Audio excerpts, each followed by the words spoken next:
And we're recording. Jason Kokrak, welcome to the show, brother. Thanks, man. Thanks for having me. Be fun. It's always fun to do this kind of stuff. I'm trying to get a little bit more into it than years past, but it's fun nonetheless. Yeah, well, it was cool last week watching you play in the Masters, but also you're the first guest on the show who's also from Warren, Ohio. So you've got that going for you as the first local boy coming First on. local guy from actual Warren. Went to school with a couple of your buddies, and no, we're not too far apart. It's just it's kind of cool to look back or go back to Warren and see where you come from. I still live back here in I live in Hudson, Ohio now, so a little bit outside of Warren, but having kids brought me back. Yeah, not too far down the road. So for the folks who are listening who don't know your name, don't know much about you, would you mind just giving quick background in terms of your professional career and what it is that you do? I played 4 years at collegiately at Xavier. I turned pro in 2008. I spent the better part of almost 4 years on the mini tours, scrounging week to week and just trying to make it happen. And, a couple things, went my way, and I decided that I needed to work a little bit harder. And, I finally made it out of that second stage qualifying. Got some kind of, it's now the Corn Ferry Tour, the web tour when I was there. And, happily enough, I did win twice in those, 16 or 17 events I played, not a little bit more than half a season out there. So got some wins and been out on the PGA Tour ever since, halfway through my 10th season on the PGA Tour. So it's pretty interesting to go back and look at all the people I've met. It's always fun to, talk to the people back home from Warren. Yeah, dude. So you said at a certain point you decided work a little harder and really buckle down. What does that look like? What changes did you make in your game when you decided made that shift? It was just, you think you can get by doing, the minimum or, whatever it was, but, to rededicate yourself and really take a second look at what's going to make you better and, go down that road. And, I think a little bit more personal drive or passion will go a long way. But I actually went on a job interview, and I told the guy about halfway through the interview, I was like, this is not for me. This is not going to be my career path. And I went home, I rededicated myself, took a look at, myself and, my golf game and what I needed to do. And I tried to work on those things as much as I could. And that year I was able to kind of make my way. And I did win the money list on the eGolf Tour and got my Corn Ferry status or web status at the time that same year. So everything kind of started clicking after that, I guess. So is that shift in mentality to really go all in? Yeah. What year was that? That would have been, it was probably 2010. Okay. 9. Nice. Yeah. And 2009 or 10. And how about on the family side? So you've got some kids now. How many kids do you have, and what are their ages? I got a 2-year-old Landon, and I got a 4-year-old Declan. Both boys, and happy and healthy, and enjoying every minute of it. They're gonna be they're big little kids already. It's a lot of fun. They're starting to play nice with each other, kind of. But I've got family that moved back in town to send our kids to school together. My cousin moved back from Houston, and they got a couple of kids, and just trying to be a parent and have a normal lifestyle instead of just always living in Florida or whatever the regular golfers do. But people make it work however they wherever they're at. So but I'm happy to be closer to family. I grew up with my grandparents, so I wanted the same for my little boys. Yeah. So how did that shift your perspective on golf or your career when kids did come into the picture? I think the best piece of advice I got was you really I can't tell you anything that you won't already know as soon as you bring the baby home.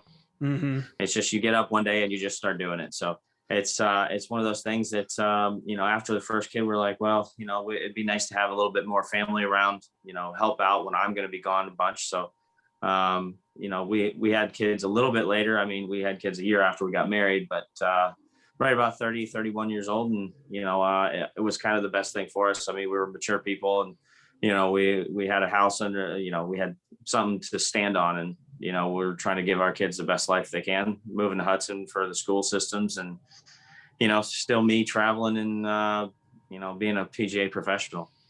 Do you feel like it changed anything in terms of, the way, how often you're golfing, or your approach on the golf side of things? Yes and no. I mean, you still want to get better, and you still want to, try to be the best you can be, but, you do, I would say, sacrifice a little bit more time to spend some more time at home. When I am home for a week here, 2 weeks here, very rarely.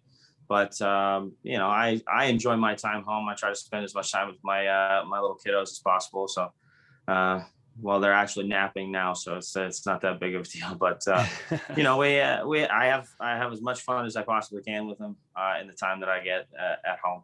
Yeah. Well, and you've now been in 2 consecutive Masters tournaments, so clearly it hasn't distracted you from the game, and maybe made some improvements there, if anything. Yeah, I guess everybody kind of harasses me a little bit on the tour. They're like, well, you live. I tell them where I live, and they're like, why do you live in Ohio? I was like, well, I got family there. That's where I grew up. I'm not the only one. I'm one of 2, but Jason Day lives down in Columbus. But I mean, I can argue that I've played the best golf of my career the last 3 years that I've spent back in Ohio. Why do you think that is? Is it just naturally just playing more, getting better, or is there something else to it?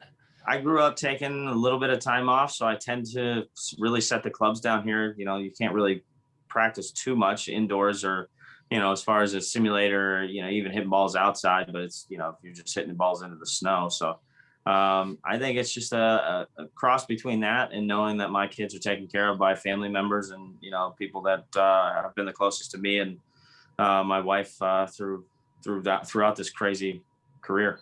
Yeah.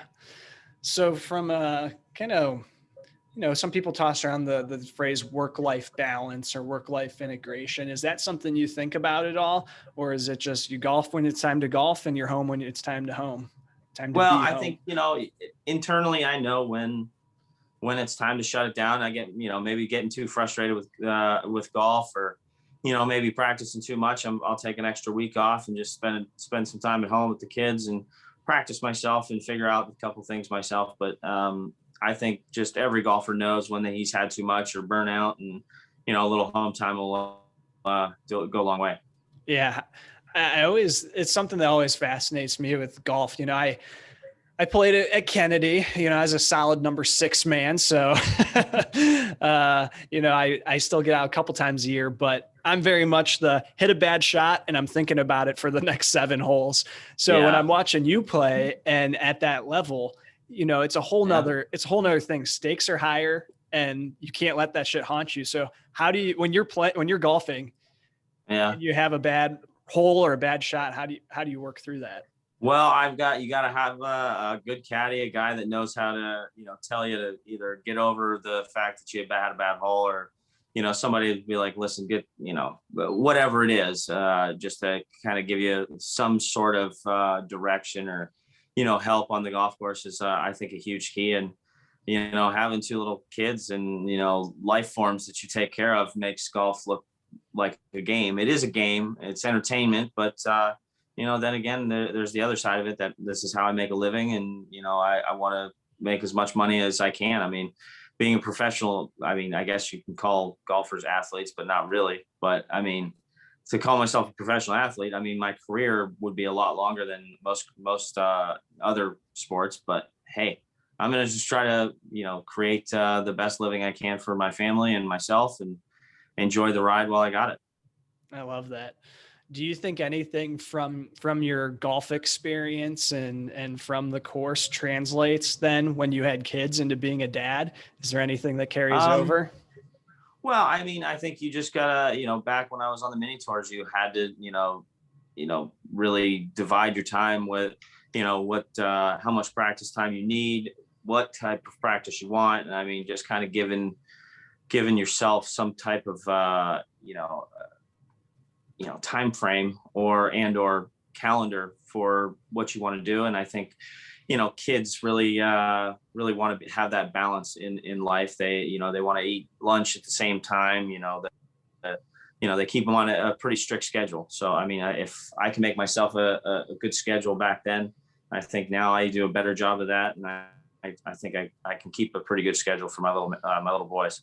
Nice. Do you think that are they starting to get into golf at all? They're the 4-year-old at least. Yeah, for sure. I mean, I started about his age, maybe 3-4 years old, swinging with my dad. So yeah, he has his own. I bought him a set. They were a little bit longer than advertised.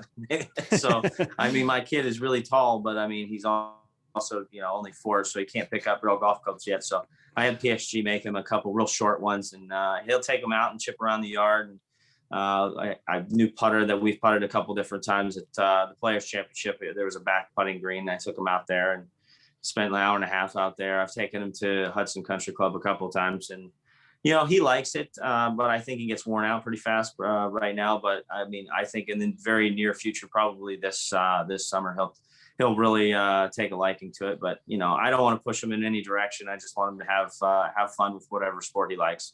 Nice. Yeah, I think it was on your Instagram or something, doing a little basement tour of your clubs that you have there at home. So I think as he gets a little older, he'll have quite the selection of clubs to work with. Yeah, he'll have as many clubs as he can shake a stick at, for sure.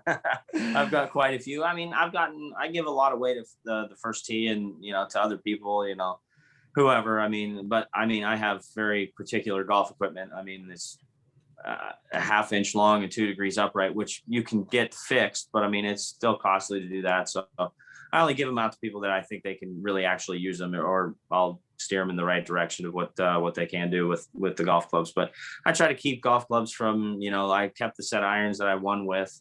I kept kind of like my first set of professional irons, but I mean, some of the other stuff I'm starting to get rid of it, because I mean, I got more kids stuff. I, as an older, not an older guy, but I mean, I've, just my, keeping that kind of stuff doesn't excite me as it used to. So, still having fun with it, but I've got more golf equipment than he'll ever need. Yeah. My daughter's only 1.5 now, not even. And the amount of kids shit that we have is unbelievable. It's like we're outgrowing our house just based on all the damn stuff just that we have. It's on amazing. All the kid toys. it is. And I mean, my kids' shoes are getting bigger and bigger. I mean, everything we have is just exponentially getting bigger. So, but it's fun, but I think my wife does an incredible job, getting rid of the right stuff and, not keeping it too cluttered up. So it's fun. But I mean, my cousin's got kids that are a year younger, a girl and a boy. So, I mean, really, to be honest, I mean, a lot of our stuff goes down to we've got 2 boys and he's got 1. So, he's the youngest. Perfect. And he's getting the extra hand-me-downs, but hey, they're worn in. Yeah, for sure. Now that we have one, we realize, they're in clothes and they're in these different things for like a month before they outgrow them. You're like, whatever, just send it over. We'll use it. And then we'll use it. If not, we'll throw it away. Yeah. Right. It'd be fine. It's an easy way to get rid of stuff too. So that's pretty nice. Are there any values that you want to pass on to your boys as they grow up? Any things that, you've really taken to heart and that are important to you that you want to try to instill in them as they get older? Well, I mean, I think golf, you have, passion for the game. You have honesty. Well, maybe not all people have honesty, but honesty on the golf course about, little things that, you see all the time. These days, there's been a lot of calling out for cheating and different stuff like that. But honesty is a big one. I mean, compassion for the other players and respect. I think respect is a huge one for me. I learned it at a young age from my grandfather and my dad. So I think if they have respect for themselves, for other people, for the game, for whatever they do, they'll grow up to be good little men. Yeah, that's the cool thing about golf is, and really sports in general, but golf has some very specific elements to it that instill those type of values and those things in you that translate Yeah, off the course. That if you embody all those things you I just mean, mentioned, can for take you sure. far. Patience is another one. I mean, patience Yeah. across the board. I mean, you see people getting frustrated over anything these days. I mean, the very short straw, especially with so many people staying in their own house and self quarantining and whatever kind of crazy time we're going through. But I mean, that's a big one for me. I mean, I've always had a lot of patience, but golf definitely will test that. Yeah, for sure. And even just the kind of the sport of golf, getting out, spending 4 hours on a round and taking that time just to dedicate to a single round. I don't know if it's true. You would know this better than me. If the amount of people golfing these days, especially younger kids, is that still holding steady, or is that been on a decline I or mean, incline? I think it's been more on an incline. Having Tiger around the game is Mm, huge, but I mean, all these young guys are always carrying that torch. As far as Dustin Johnson, Rory McIlroy, Justin Thomas. Everybody likes Bryson because he hits it far, but it's just one of those things. I mean, it's been a lot of fun to have that ride, but I mean, it. What can you say? yeah, yeah. Because I think I just remember golfing as a kid, like we weren't inside playing video games for, a day at a time. Our Hmm. N64 wore itself out and they had to reboot it 8 times in that time. So we get Hmm. out, spend an afternoon golfing, and it is just a way to slow down and just enjoy outdoors. And I think there's a lot of value you could take from that. It's just as a Yeah, kid and as a for family. sure.